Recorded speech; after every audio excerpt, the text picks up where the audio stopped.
Everybody, it's Ted Bogert. Welcome back to the TED Show. We have had an amazing day and we are going to finish it with an amazingly wonderful lady who is coming to us all the way from the other side of the world. Cathy Dimarchos is with us. Solutions to You is her company. And I love the title of this show, Don't Sleepwalk Through Life. I love that because so many people do exactly that and then wonder where their lives went. So, welcome, Cathy. Thank you so much for coming on the show. How are you today? I'm very well. Thank you so much, Ted. It's such a joy to actually be here, and I love the energy. It's 7 a.m. here, and so for me, hearing your voice just so enthusiastic, it's like, yes, get on with the day. Yes, if we started at 7 my time, it wouldn't sound quite like that, Cathy. So I am very happy that you're getting it at 4 o'clock in the afternoon time, my time. All right, so I'm excited to learn more. Before we went live, I told you that the audience loves origin stories. So tell us a little bit about your journey, and then we will talk about not sleepwalking through life. All right. Well, I'm going to give you the ADD version because I've had lots of twists and turns, Ted. So um, this is the abridged version. Um, I guess, a first generation migrant here in Australia. And, my parents really came here looking for a better life. However, my father was actually ill for most of my life, which meant that my mother really worked around the clock, and I was raised by my grandmother. And it's interesting because only recently have I really realized, gosh, I've really been shaped as a child and didn't realize all the values that actually were, instilled in me. My career, I'm going to go into junctures, so that to give you a good overview. So my career started in banking and I really wanted to do medicine. However, I shared with you that my dad was ill. And so for me, seeing my mother seriously working around the clock, she had three jobs, it dawned on me that I really needed to start contributing back. Not that I wasn't, because I was actually working part time through school, but they put me through private education. Mum did, right? So for me, that was my way of saying, you know what, I can actually put what I really want on the back burner. And I had sat for an exam through the financial institutions, and they offered me a job before I even got my final year exams. So it was like, oh my gosh, this is just meant to happen. So I took that opportunity, which led me into finance in my mid 20s when the global financial crisis hit. I was working in the finance sector in an area called asset management. So sadly, that also incorporated looking at businesses, not just to see how I can actually create a new strategy for them to enable them to get through that financial crisis, but there was recovery work, so a lot of litigation work. And very late one night, Ted, I had a suicidal client on the phone. That client, in that moment, all that I could think of was, oh my gosh, I am so ill equipped. I really, it doesn't matter how good I am at my job. What am I meant to do? And then it dawned on me, what a privilege, Cathy. What a privilege that out of everybody that they knew, she reached out to you. So that then became that road of what else? What else could I do? Who else could I be? So I undertook a 4-year degree and became a qualified counsellor whilst I I, stayed in finance. I love that. And then I practiced for 3 years because for me, it's not about talking the talk, it's about being able to walk the talk. People said to me, you're crazy. But all that I could think of was, I work with people all the time. It will come in handy. And I can tell you, I'm so grateful that I actually took that path, because in everything that I have done, it has always been to have people at the center of everything that I do. So comes, I guess, a time in my life where I thought I needed to leave the banking institutions and go out on my own. So I took a 4-year sabbatical when I had my second child. in the meantime, I had actually been threatened by, you know, personally and my family by not a client, but somebody who was in business with that client. So that 4-year sabbatical was really good for me. It actually enabled me to do a whole lot of different things. But what it showed me is that, I could do things other than finance. So I went into the educational sector. I did sales. And then when I went back, it was because somebody had said to me, "Can you please come out and help?" And I said, "I don't want to think. I've just come out of a really stressful environment.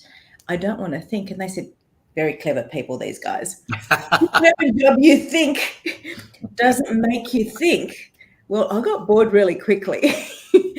So I started to actually work for these entrepreneurs that had something like 10 different businesses, which made my brain start to think that there's more to life. You don't have to ever stick to one thing. Yes. You could be the whole of you and do a whole lot of things.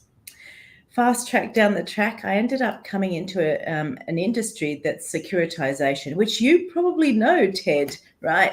Securitization, requires a whole lot of legislation in the industry, the finance industry. So I had to hold licenses. And in that time, I was then consulting to lots of businesses. Well, I reached a stage which, after 20 years, I'd been setting up and scaling businesses since 1997 Wow. and using my counseling skills. But during that time, a whole lot of other things started to happen. And so I broke off on my own. But the next pinnacle point was in 2014 when Ebola broke out. And my daughter, ripe age of 16, says, "When I finish my higher school certificate, I want to go to Africa." And my husband says, "Ebola's just broken out. Why are you going to go there?" Sounds like a dad for sure. And then followed, "No." And I sat at the dining room table and thought, I have to honor what he's experiencing and feeling, but I also have to actually enable her to fulfill a dream. This is a 16-year-old who hasn't just come up with something, that she's not actually committed to, because she'd been researching it for 6 months, what she wanted to do. So became the journey of, how do I mitigate risk? How do I actually enable her to, fulfill her dream? So I actually joined her. She left. And Ted, when you have that moment and you think, have I made the right decision?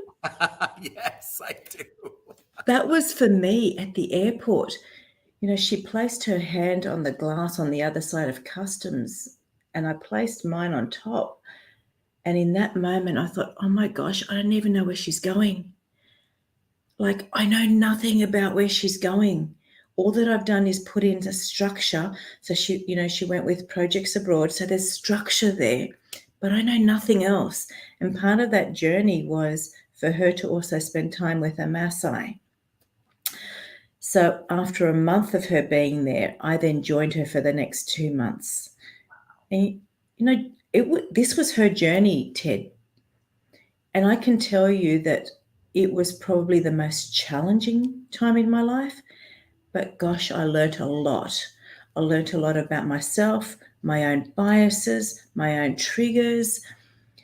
The fact that I also actually recognized that I needed to leave my Western world behind to actually be present became incredibly important. But the one thing that I know that I was so conscious of being so present in that moment, I left behind my own, I guess, intuition at times. And there was a trauma that I can tell you I live with to this day, because I had instinct about one particular person whilst I was living out in the middle of Ngorongoro. For 3 weeks we were there living with a Maasai. So yes, I didn't shower for 3 weeks because water's just not, it just doesn't exist, right? But in that moment, a lot happened for me. I realized that I needed to do more and I needed to be more. So that quest for her, one day sitting at the dining table, became me saying, I really hate my life. And my husband and my son looked at me and said, Mum, we've been listening to you now for 4 months saying that that's a privileged life. That's a privileged life. And we know that what you and Sarissa have experienced, we can't imagine. But you can't say that you hate life because this is the life that you've been born into. And I thought, how profound. That means that I can do something about it.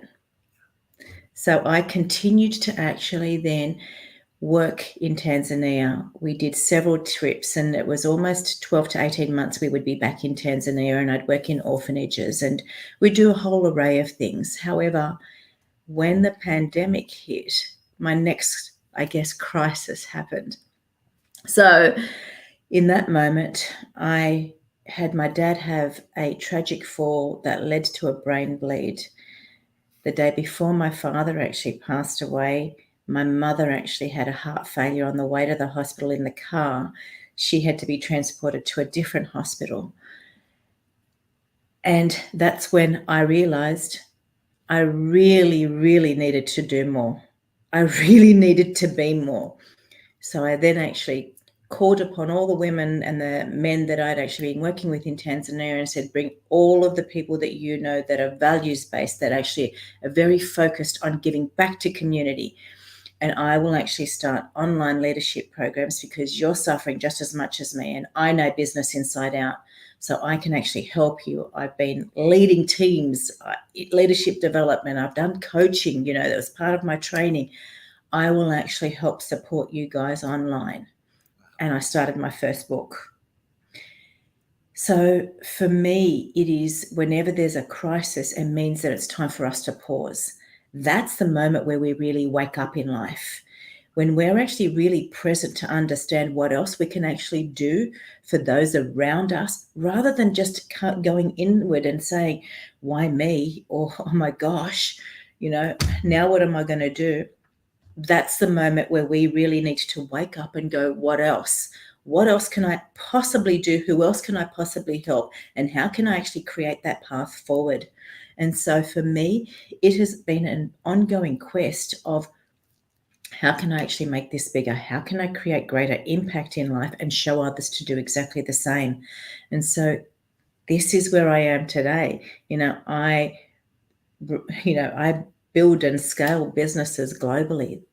I know how to do that really well. So I gift my knowledge. I work from lived experiences. I use my counseling skills to break through barriers. And let me tell you, where people have had somebody working with them for 2 years and they realize that they're just not getting what they want, all of a sudden people reach out to me. I'm known as the alchemist in business. I break through those barriers and we can do things. Magic happens. So that's what I do in my full-time work. But I also run leadership programs now, so for kids. And what I've done is I've actually taken what I really show as part of my programs in leadership development and in executive coaching. I've developed those into programs starting from the age of 12. And they run from 4 weeks to 6 weeks when they're a little bit older to 6 months when they're actually leaving school and wanting to either become leaders of tomorrow or entrepreneurs that are going to actually shape a better tomorrow. And so I fund those programs in Tanzania. We put through 160 kids through a 4-week program just recently. And that is my purpose in life. That's how I actually don't sleepwalk through life. I embed myself in how I can honestly create a better tomorrow. My books are actually all about that. It's actually about leaving those tips and those tangible skills behind so that they too can do the same. I do that in business, but I also do that for our future generation. And so that's what I'm actually asking everybody to join me on that journey on. If you think that there's a little bit left in you to give to somebody else, then join me on the quest. If you want to find out more, reach out. I'm all about showing others. I have to say, without a doubt, that is the best journey description, most succinct yet detailed yet emotional, that I think out of 1,400 plus shows I've done, I didn't have to say a word for 14 minutes. Oh, I'm That, so sorry. that's a beautiful thing. No, the show, nobody wants to hear me talk. They're here for you. So what I loved, there's so many things that I loved about that. First of all, there are so many people that watch the show and they're looking for that motivation. They don't believe that their life can change. They don't believe that they have the power. They don't have the skills. They don't have the support that they think they need. And there's a lot of reasons why they can't do something that they feel like they should. They feel like they know what their purpose is, but they look for any reason to not. They shut it down, self-sabotage. So what I loved about everything that you shared is that you gave us where you had your moments and you showed us where the epiphanies happened, and Mm, you gave us what the path was, your struggles. That is the magic, Cathy. And that was amazing, by the way. I yeah. loved it. I think we need that in our world right now. There are so many people all over the world that are struggling. COVID, the pandemic, really brought a lot of craziness out, but it also created so much opportunity for us to have those epiphanies and those changes that you spoke about. But a lot of people need a little push and a little help, which you have books. You're obviously changing lives in Tanzania and all over the place with what you do. So kudos to you. I loved every second of that story and journey. So I'm going to ask you now, Yes. what is the best way for people to find out more about you than you've shared and reach out to you and engage you? Through my website or through LinkedIn. So solutions to you. So you can see it up there. It's the number 2 and the U because I love you. um, so solutions2you.com.au or on LinkedIn, just under my name. It's amazing. All right. Truly, I'm in awe. That was what a beautiful day this has been. This was a great way to end the amazing. I've had you'll be the fourth woman on the show today, and what a great amount of insight and love and passion and compassion. So I appreciate you sharing that. I think it's important, and you will have motivated and moved many people. I have no doubt in my mind. Tell them. I told you a little bit before we went live. Talked about heroes. This is Women's History Month, and so I'm asking every guest, when I say the word hero, what woman comes to mind for you? I'm going to say Mother Teresa. And again, that links back to Tanzania because my daughter's name is Sarissa, but they couldn't quite say it. And I love everything about Mother Teresa, but they used to call my daughter Mother Teresa. No way. That's so cool. She became known as the Maasai girl. So she really actually, she could speak Swahili when I arrived a month later. So she really embedded herself, and I will forever be grateful that she had the vision to actually take that journey at the age of 16 because it reshaped who I chose to be in life. Beautiful. And isn't that's such an important lesson too? Parents, age does not have everything to do with it. So don't doubt when you have a child that has passion like that. That is Yeah, whatever your faith, whatever the universe, whatever you believe, that is innate in them. And that is something that has to be yeah, birthed. And you don't ever want to shut that down. Cathy, please come back anytime. I want you all to reach out to Cathy on LinkedIn, which we have that link. And of course, her website, which is scrolling across there. Have a beautiful day in Australia, thank because it's you. now I will. 7:20ish. And please come back on anytime. Thank you so much for sharing your journey with all of us. I Thank you, appreciate it. Ted. It has been such a joy, and you are just this incredible energy. So thank you. Thank you. Thank you. All right, y'all. You're looking to make your change. You want to do it.